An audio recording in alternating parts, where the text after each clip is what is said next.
Friday Night Hockey on TV Cogeco as the Pembroke Lumber Kings take on the Cumberland Grads. I'm Jamie Bramberger alongside Dave Noppy. Tanya Beyer along a little bit later with some interviews during the intermissions. It's a soft bump there from Crozier. And Cumberland gets it into the zone again as Beamish will knife it into the zone. Now Sullivan took a hit along the boards. Puck comes to Lamoureux. Lamoureux with a shot right on. May have been deflected. And a sharp save there by Beckwith as he kicked out the pad. His best stop of the night. Now Odell gives to Clark.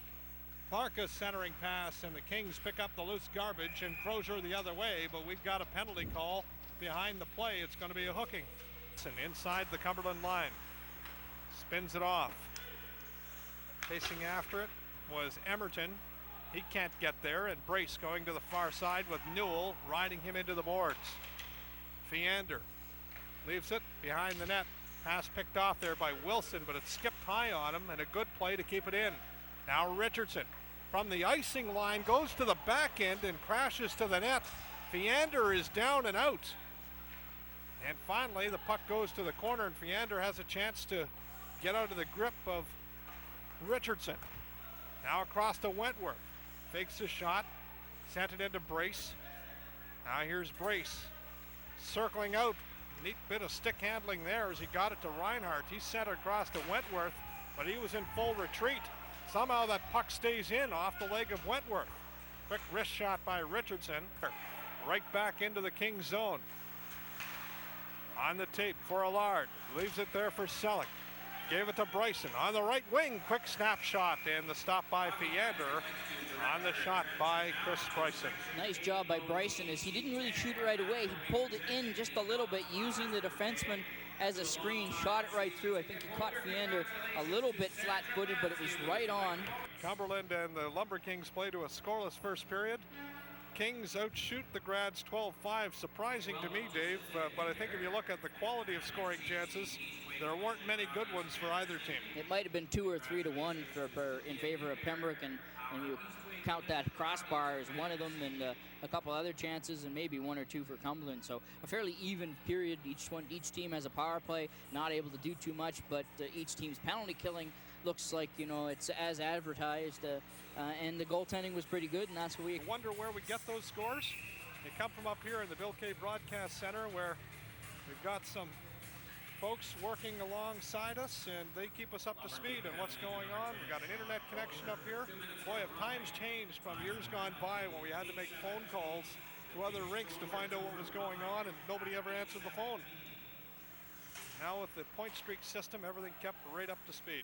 And the system refreshes every 120 seconds, so as soon as a goal is scored, you know about it. Technology. Gotta love it when it works. Meantime, back at the ranch, it is a power play here for the Grads as Beamish sends it cross ice. Quick shot by Akeson, deflected by Clark. Didn't get it in though. Now here's Clark dropping to Akeson again. Beamish near side. Loads the gun, and that shot is blocked by Brace. Now Brace chopping at it. And Santee with a neat move. Now Santee has one man to beat. It's Clark. Santee on the backhand. The shots and the save by Feander. Off between Pecan and Santee. Pecan won it. Puck stuck there in the face-off circle. Now Ouellette with Reinhardt in the corner. Santee fell, and now he has a loose puck. Got Brace with him, and Richardson trying to join the rush. Santee across the line, centering pass. That's not free. Scores! Brandon Richardson has tied it at 1. Well, we're talking about Pembroke's speed, and there you saw it in effect. Santee and Brace, 2 very fast forwards. They create the problem for Cumberland. They put the puck on net, and Brandon Richardson comes in, picks up the garbage, and just chops it up and over Feander. Here it is. Have a look. Santee throws it in front. Brace kind of hacks at it, and then it pops around, and Richardson just beats his man to it over the stick side and the glove.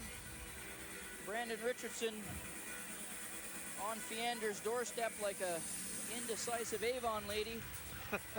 Puts it up and in. You want to know how long I've been holding on to that one? Yeah, I got to say, you've been doing some homework to come up with that line. So we are tied at 1 as Richardson scores for the Kings. And that is his 6th goal of the year to go along with 15 assists and 21 points. Richardson having another good season. That goes off a leg, and the puck skips along the boards. Here's Richardson curling in the corner and being held by Beamish. And Richardson, definitely some embellishment, but he does get the call. Going to be holding against the Grads. Brandon Richardson doing his best Roadrunner impersonation, or maybe it's Wile E. Coyote when the Coyote goes off the end of the cliff and his feet go. But he kept moving his feet, and I think Dave Schilling figured he owed Pembroke one, so it's a big chance for Pembroke. They got to get one on this power play. With 11:52 left here in period number 3.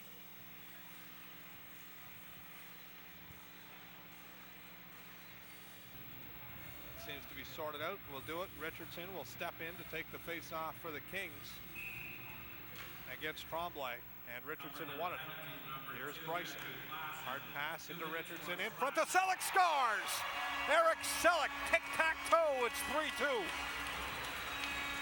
Like I said, Pembroke needed to get that one right away, and they had 45 seconds. It took 5 seconds. So they still have 1:54 on the power play to work with, and that's a huge goal from Eric Selleck. Well, you know, if there's anybody who has at times given the Kings a spark tonight, it's been Selleck.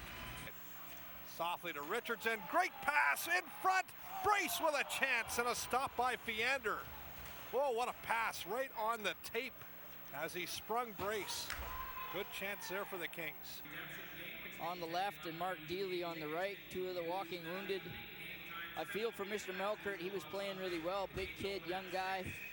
And looks like he's checking his text messages. Yeah, he's checking text messages, and broke his collarbone against the pin, and that's gotta hurt, and there's not much they can do for that. It's not like you can put a cast or a splint on it. Now Beckwith hugs it against the post. Yeah, he's going to be out for a while. Deely and Just are apparently day-to-day. They could be back as early as Sunday in the Hawkesbury game. But yeah, Melkert, they don't expect to see him probably till close to Christmas. I think there's still going to be some lineup changes on this team. I think you're probably correct. There's probably 2 or 3 new guys going to be coming in, or something going to be changing up, because I don't think this team is quite there yet. Now Brace that is, to Wentworth. Brace has it again to Bryson. Hard shot goes high over the net. Now Wentworth manages to keep it in. Hard pass over to Bryson. Here's Richardson. From the crease in front, scores! Eric Selleck has tied it at 3, his 2nd of the period. Another power play goal as Pembroke tried to shoot from that high slot from the wide side, Bryson, where he was set up, and then it was just a down low pass across. And with 1:31, we got a tie game. And we saw a Leaf fan actually cheering. I haven't had anything to cheer about, but at Pembroke net, but we are still tied in overtime, and 45 seconds left now in the Richardson minor. 1:25 in the extra period. Now dropped to the line, comes to Akeson. Centered it through, deflected, and Beckwith on his knees made the save. Now Klassen across to Akeson. Almost had it taken off his stick. Another stop by Beckwith. Puck goes to the far side. Now here's Klassen. Wrister right on, and Beckwith rather nonchalantly gloves it. And Paul Beckwith has certainly looked sharp the last. He is a cool cucumber, isn't he? He is, and you know what? He's a little cocky this year too, but you know, I think he's got the credentials to back it up. Well, he's certainly been the story here in the last minute or so of this overtime. Exactly 1 minute left in the third, or in the overtime, I should say. Now off the draw, Beamish. Slides it across, quick wrist shot, blocked by Gates at the defense. Roger spins it over for Tremblay. Back to Beamish. Richardson's on the ice as the slapper comes in, and it is a blocker stop by Beckwith, and the Lumber Kings have survived the penalty, and now they get back at a 4-on-4 situation. just 43.2 seconds left in the overtime.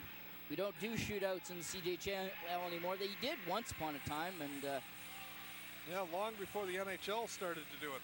yeah, they used to, and then they stopped and the NHL started. Now there's some discussion as to who Cumberland is allowed to have on the ice. They tried to do a late change, I guess, according to Dave Schilling. And you know, really, Eric Selleck was one of the few bright spots for the Kings tonight. Certainly Paul Beckwith is always steady, and his performance in overtime was something to behold. It was tremendous, but Selleck really was the lone spark plug for the Kings tonight. They struggled out of the gate. They just did not play strong. And, you know, about a week ago in Kempville, they lost. And Sheldon Keefe, the owner and coach GM, really ripped into the team and said, hey, it's time to pick it up. And I think it's another one of those cases. Maybe it's something to do with Friday night. So it was a Friday night too, but they're just not there yet. No, I don't think they're quite there yet either. But you talk about Beckwith in the overtime. The other thing is, you know, he got some good help from defenseman. I think it was Wentworth who blocked that open net shot, and so he got some really good help. And good to see Beckwith kind of get a little more, some lucky saves, I guess, or some good fortune at the one he gave up that went off the boards and got in behind him. I think, you know, with some bad luck. So it was nice to see things going the other way. I agree. Selleck, I think, was one of the few guys in Pembroke that you think really had a really good game. I thought guys like Santee were skating really well, and you know, some of the defensemen, you know, like Sullivan, who I think is playing not at 100%. He's still coming back from an injury. So there were some bright spots, but certainly overall as a team, Pembroke is going to have to play a little more intense, a little more skating. When they did use their speed tonight, they were effective, and I think that's where their scoring chances, and certainly the Richardson goal, that's what generated it. Was